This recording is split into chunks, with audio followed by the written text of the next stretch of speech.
నమస్కారం. కేటీవీ భక్తి టీవీ ప్రేక్షకులకి శ్రీరామనవమి శుభాకాంక్షలు.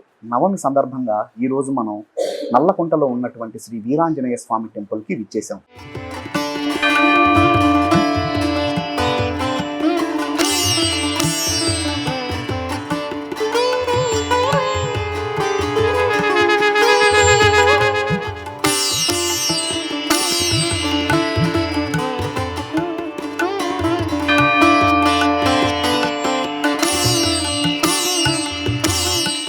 ఈ టెంపుల్ యొక్క ఆలయ విశేషాలేంటో మరియు శ్రీరామనవమి సందర్భంగా ఉన్నటువంటి విశేషాలేంటో ఇందులో ఉన్న ప్రధాన అర్చకులు శ్రీ రాఘవ శర్మ గారిని అడిగి మరిన్ని విశేషాలు తెలుసుకుందాం.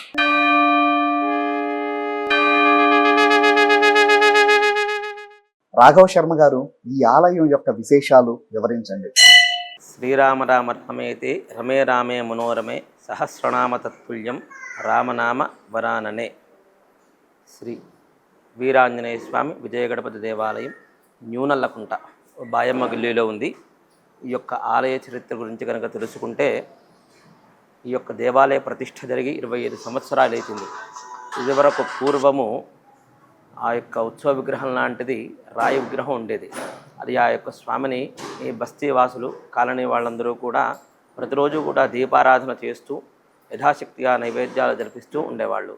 అవిధంగా కొంతకాలం గడిచిన తర్వాత ఈ యొక్క బస్తీలో ఉండే రామిరెడ్డి గారు అనే వ్యక్తి ఈ యొక్క దేవాలయ నిర్మాణానికి పూనుకున్నవారై, బస్తీ వాళ్ళందరితో కలిసి కూడిన వారై చందాలు వేసి 25 సంవత్సరాల క్రితం అంటే 1998 మే నెలలో శంకుస్థాపన చేయడం జరిగింది. అదే విధముగా సంవత్సరంలో ప్రతిష్ఠ చేయాలి కాబట్టి 1999 ఫాల్గుణ మాసంలో పౌర్ణమి నాడు ఈ యొక్క దేవాలయ ప్రతిష్ఠ చేయడం జరిగింది.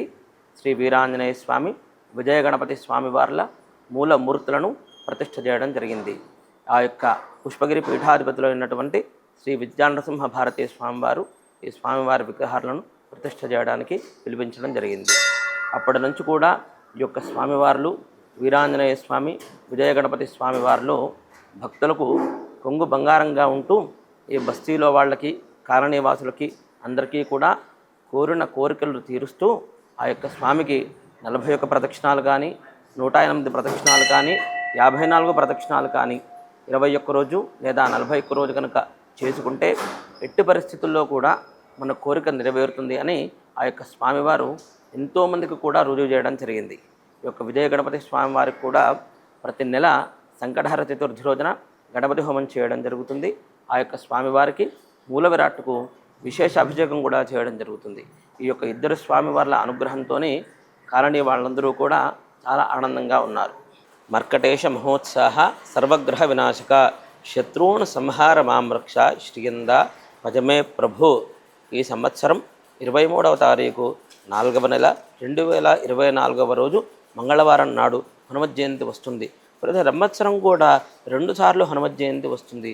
ఇలా 2 సార్లు ఎందుకు హనుమత్ జయంతి వస్తుంది అంటే, అసలుగా హనుమత్ జయంతి వైశాఖ మాసం బహుళ దశమి నాడు వస్తుంది. కానీ ఈ చైత్ర పౌర్ణమి నాడు వచ్చే హనుమత్ జయంతికి ఉన్న విశేషం ఏమిటయ్యా అంటే, ఆ యొక్క ఆంజనేయ స్వామి బాలకుడిగా ఉన్నప్పుడు ఆకలిగా వేసినప్పుడు ఆకాశంలోనికి చూడగా ఆ ఆకాశంలో సూర్య భగవానుడు ఒక పండు రూపంలో కనిపించినాడు. ఆ యొక్క స్వామి ఆ యొక్క సూర్య భగవానుని పండుగా భావించి తినడానికి పైకి లంఘించినాడు. ఆ యొక్క స్వామి పండు తింటే కనుక ఆ యొక్క ప్రపంచమంతా కూడా అంధకారం అవుతుందనే ఉద్దేశంతోనే ఆ యొక్క ఇంద్రుడు వజ్రాయుధాన్ని ఆ స్వామివారి మీద ప్రయోగించినాడు. ఆ యొక్క వజ్రాయుధం తాకి ఆంజనేయ స్వామి కింద పడిపోయినాడు. అప్పుడు ఆ యొక్క వాయుదేవుడు వచ్చి, నా కుమారుడు ఈ విధంగా జరిగింది ఏమిటి అని ఆ యొక్క వాయును స్తంభింపజేసినాడు. అప్పుడు అందరూ దేవతలు కూడా వెళ్ళి ఆ యొక్క వాయుదేవుని ప్రార్థించినారు. ప్రార్థించిన తర్వాత అందరూ కూడా ఆంజనేయ స్వామికి ఒక్కొక్క శక్తిని ఇవ్వడం జరిగింది. ఈ యొక్క శక్తులన్నీ ఇచ్చిన రోజు చైత్ర శుద్ధ పౌర్ణమి కాబట్టి ఆ ఆంజనేయ స్వామికి ఇది మరో జన్మతో సమానం. కాబట్టి దీన్ని హనుమత్ జయంతిగా కూడా చేయడం జరుగుతుంది.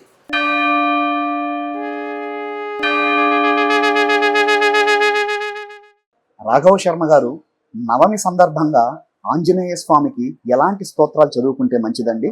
శ్రీరామ రామ రామేతి రమే రామే మనోరమే సహస్రనామ తత్తుల్యం రామనామ వరాననే.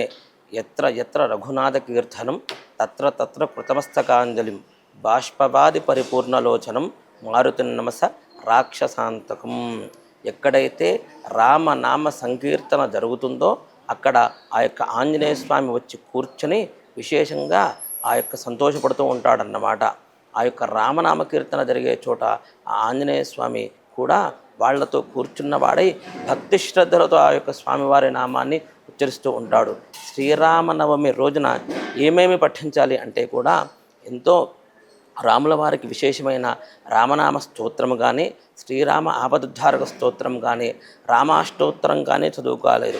అవి ఏవి జరగని పక్షంలో, రాని పక్షంలో శ్రీరామ రామ రామ అన్నా కూడా సరిపోతుంది. మరి ఒక రాముల వారికి చేస్తే సరిపోతుందా అంటే కాదు, ఆంజనేయ స్వామికి కూడా చేయాలి.